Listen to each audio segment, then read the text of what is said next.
दो तरह के वर्ब होते हैं। एक को आपने पढ़ा फाइनाइट वर्ब, क्या होता है हमारा फाइनाइट वर्ब, और एक को आप बोलते हो नॉन फाइनाइट वर्ब। क्या बोलते हैं? Non finite verb. ठीक है, ये हमारे दो तरह के हुए, फाइनाइट और नॉन फाइनाइट वर्ब। अब यहाँ पे ये जान लेना है कि फाइनाइट वर्ब कितने तरह के होते हैं, तो आज के बाद इसे हमेशा याद रखेंगे आप। ये जो हमारे नॉन फाइनाइट वर्ब होते हैं ये हमारे तीन पार्ट में बढ़ जाते हैं। सबसे पहला जो हमारा होता है उसे कहते हैं आप प्रिंसिपल वर्ब।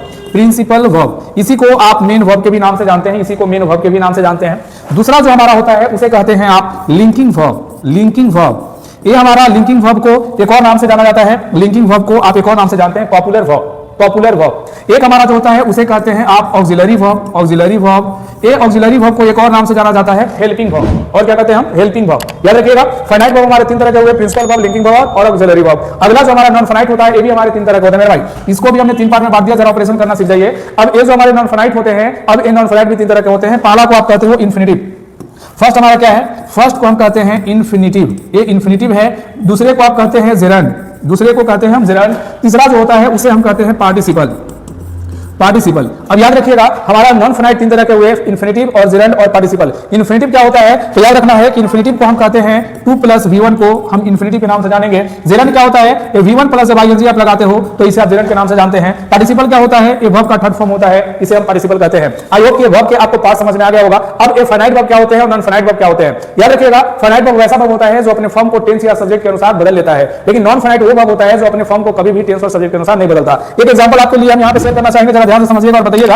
अगर मैं आपसे कहूं कि I want to talk to you, एक सेंटेंस लिखा हुआ है। एक और हमने लिखा कि she wants to talk to you.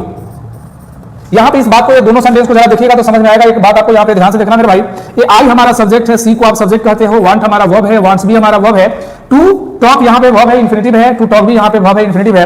अब इस सेंटेंस को जरा देखिएगा ध्यान से, आई के साथ प्लूरल वर्ब लिखा जाता है तो आई वांट लिखा हुआ है, सी के साथ सिंगुलर वर्ब लिखा जाता है तो सी वांट्स लिखा हुआ है। ये जो वांट वर्ब है अपने फॉर्म को बदल रहा है सब्जेक्ट के अनुसार, सब्जेक्ट के अनुसार। अगर मान लीजिए यहां पे प्रेजेंट ना देकर हम अगर फ्यूचर की बात करते हैं तो सी विल वांट होता, आई विल वांट होता। समझ आ रहा? ये बदल रहा है। क्या ये जो टू टॉक आपने लिखा है क्या वर्ब के अनुसार या सब्जेक्ट के अनुसार, टेंस के अनुसार कभी बदल रहा है? नहीं, यहां पे टू टॉक ही है, यहां पे वांट वांट्स हो गया है, तो एक फॉर्म को बदला, इसे हम इस वांट को कहेंगे फाइनाइट वर्ब। कैसा वर्ब कहेंगे? Finite verb. ये हमारा फाइनाइट वर्ब हुआ क्योंकि ये फॉर्म को बदला टेंस और सब्जेक्ट के अनुसार। लेकिन ये जो टू टॉक है हमारा कहलाएगा नॉन फाइनाइट वर्ब। ये नॉन फाइनाइट वर्ब के नाम से जाना जाएगा प्यारे बच्चों। ये नॉन फाइनाइट वर्ब है, ये कभी अपने फॉर्म को नहीं बदलता सब्जेक्ट के अनुसार और टेंस के अनुसार। जैसा कि हमने कहा कि नॉन फाइनाइट में क्या था 2 + V1, यही 2 + V1 नॉन फाइनाइट है। आई होप कि आपको फाइनाइट और नॉन फाइनाइट समझ में आ गया होगा, इसके टाइप्स आपको समझ में आ गए होंगे। तो ऐसे ही मजेदार वीडियो देखने के लिए आप मुझे फॉलो करें। Thank you so much.